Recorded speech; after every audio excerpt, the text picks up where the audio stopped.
चला आज आपण साधं सिंपल वरण बनवूया. तर वरणासाठी बघा डाळ शिजवून घेतली. त्यामध्ये मी शिजताना तेल आणि हळद टाकलेली थोडीशी. तेलामुळे काय होतं, मऊ शिजते डाळ. मिरची, लसूण, टोमॅटो आणि कढीपत्ता घेतला आहे.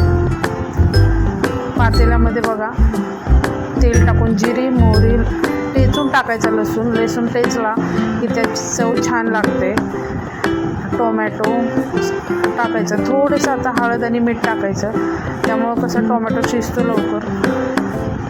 आणि आपली शिजवलेली डाळ टाकून द्यायची आणि थोडंसं पाणी ओतायचं. खूप पण घट्ट नाही ठेवायचं, आपल्याला जसं आवडेल त्याप्रमाणे पाणी ओतून घ्यायचं. आणि आता त्यामध्ये थोडी आपण कोथिंबीर टाकूयात.